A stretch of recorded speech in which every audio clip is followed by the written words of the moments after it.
Hey there. So I am working on installing a Pioneer DMH-WT6000NEX into a 2017 Toyota Highlander.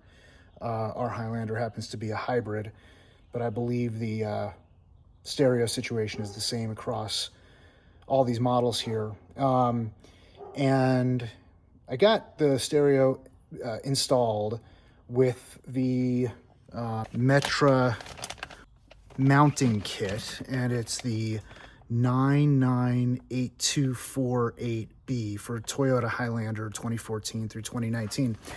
And it all came out fine, but the way that mounting kit works is that it defaults to installing the stereo in the upper din.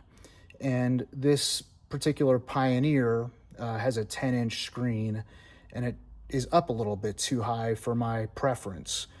So my hope is to put this Pioneer into the bottom din, and I'm going to work on a modification of the OEM brackets for the stereo that came in this vehicle. And I'm fairly certain I'm going to be able to get this stereo into the bottom din, and that will allow me to bring that screen down. So let me show you where I'm at right now. This Metra installation kit also comes with a tray to occupy the other din. And I'm not sure if I'm going to install that or try to craft something to fill up that gap.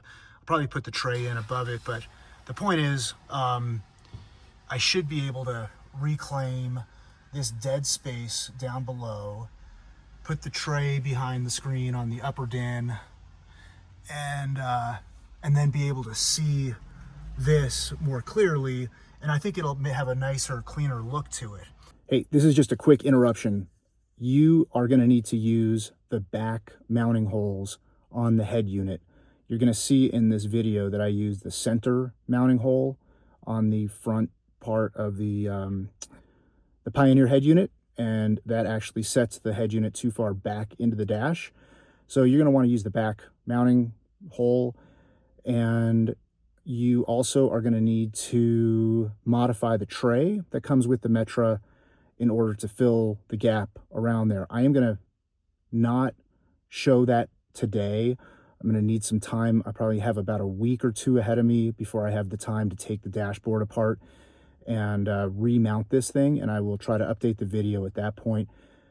But just know that at the end of this video, you're going to see a gap around the head unit and the tray and the fascia unit that comes with the Metra installation kit, and that can be eliminated by moving both of those items forward on the mounting brackets. Additionally, just heading into this, you need to be prepared that this is going to entail using a drill with a 1/4-inch drill bit to put a new hole into the mounting bracket.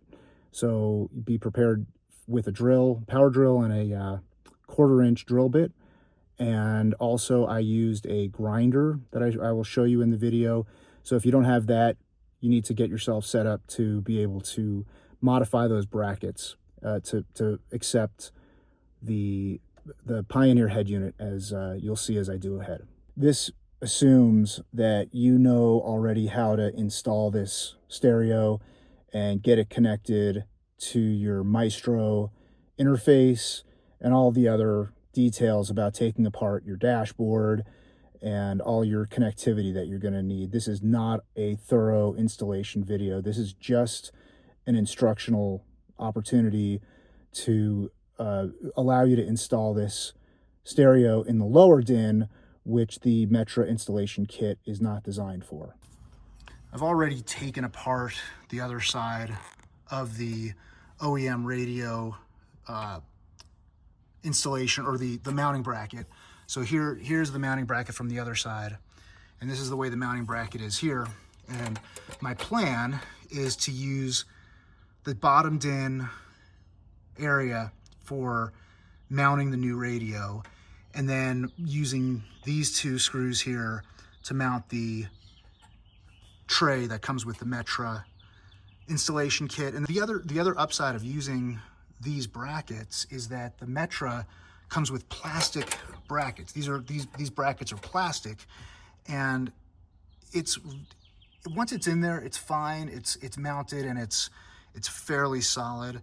But I don't understand why they don't send you with metal brackets. Really is the right way to go to make sure that this thing is fully secured in the vehicle. One interesting detail of these OEM brackets are these knobs, these little buttons that stick out here, and they fit into the indentations on the OEM radio, and they do not align with the aftermarket radio. So I am going to take a grinder, and you can see it from this profile. They stick out, maybe not quite an 1/8 of an inch, maybe a 1/16, something like that. But they just stick out far enough that they are going to make it so that the radio isn't going to be flush against these brackets. I have a grinder with a diamond wheel on it. I think this will make quick work of those little raised areas. It took about 2 seconds on each of those, maybe 3, once I got right on those little raised areas. That grinder I used was probably a little overkill. You might even be able to use a hammer to just pound them back in if you don't have a grinder. But you can see now from the side angle, there's nothing protruding at all from the front of those brackets. So that was a super easy little modification there. Now I'm going to line up and figure out where those holes go to mount the radio. All right, so I've got the radio back out here, and I'm going to line up the screw holes. The back hole doesn't line up. It needs to come forward on the bracket about 1/4 of an inch. I'm going to widen this hole, come this way, make it like an oval. All right, so I was able to take a drill. It's not the most beautiful job. Both holes now are aligned with the holes in the new Pioneer unit. And so that's just on this side, and then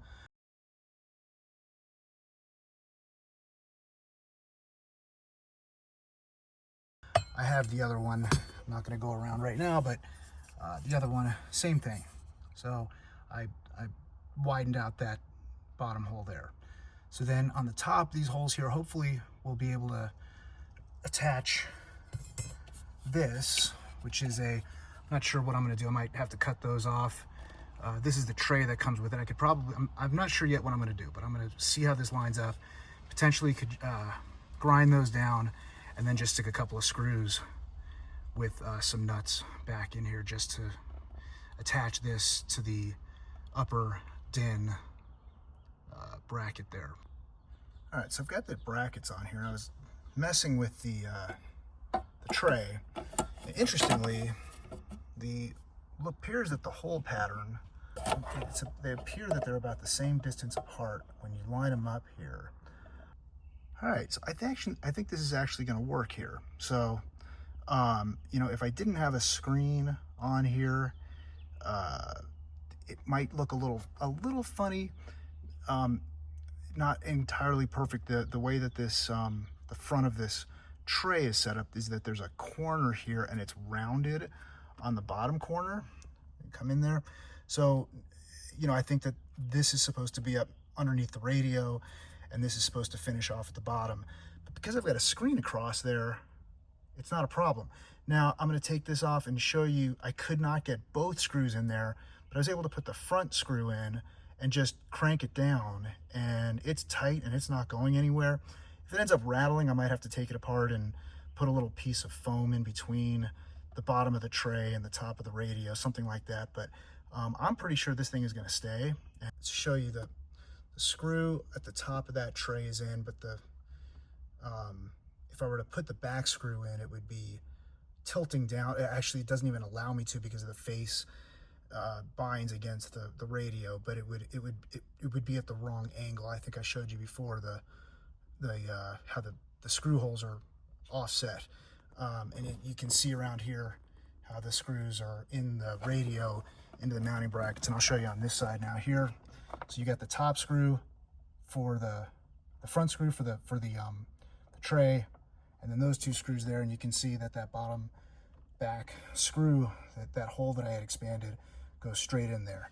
So this is the profile that it's sticking out. I believe this is all gonna line up just right, but that'll be the next step, and see how the screen protrudes from the dashboard. If it's too far or too close, we'll give that a shot next.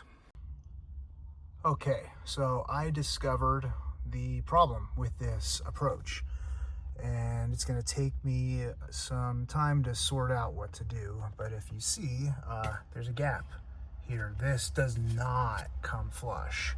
I'm going to come back and I'm going to kind of remount things to get this to come flush with this new fascia piece that came with that Metra installation kit. However, I feel pretty confident that this is going to look just fine in this sort of temporary timeline. One thing, there is a spacing block that comes out about 1/2 inch.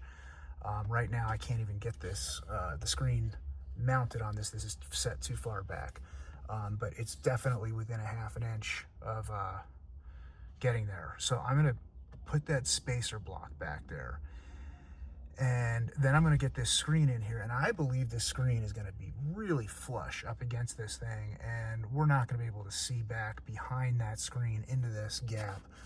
But this is definitely why this approach is not perfect and likely hasn't been done by a whole lot of folks. All right, so we got it in, and I think it looks pretty good. If you really look back here, you can see the gap, but you cannot really see any, when you're just sitting in here, you cannot see around this thing. So it's all set, and I'm fired up that I was able to move that down. You can see the top here, like no problem from the driver's seat. It's all good. So one of the things that I figured out here too is the connection of the screen to the mounting bracket is very tight back there. So there's not much space back there to get to that mounting bracket. So I used a screwdriver. I'm gonna break that out here in a minute, and I'm gonna recommend that you guys have something like that to make sure you can run a screwdriver way back to tighten up your screws. There's no ability to adjust the angle. It's so tight in there the way that I've got this that there's no adjustability. Personally, I like it tight up against the dashboard. I'm sure some people are going to want to have this thing further out so that you have some flexibility to take your screen and tilt it down a little bit, but I'm pretty happy. Here's that screwdriver I mentioned. This is a long, skinny setup that I got to be able to go all the way back behind this screen here and reach the mounting bracket and the screw that goes into it. The screws, there's two on each side, and you need to have something like this because it is so tight up against the dashboard that any sort of a handle isn't going to fit back there. And all this is an extension. I think mine came with a pack of 5 with a variety of different types of tips on there, and then just into a hex type screwdriver that this just heads into. This can be used in a drill, an impact type drill, or I just stuck it into this handle here and it worked just fine. The screws stuck to the tip, and it just was easy to get those back in there on both sides. So you're going to need something like that if you go forward with this kind of a project. Hey, I'm hopeful that this video was useful to anybody who's putting this particular 10-inch Pioneer head unit into your 2017 or thereabouts Toyota Highlander. If you have any questions or comments, please add them below, and I will update this video as I get this this modified to eliminate the gap that you just saw that I ended up with. Again, the gap is so minor, and I don't have any concern about it at this point, but I will get it right so that there will be a nice flush mounting position between the head unit, the tray, and the fascia that came with the mounting kit. Thanks, everybody.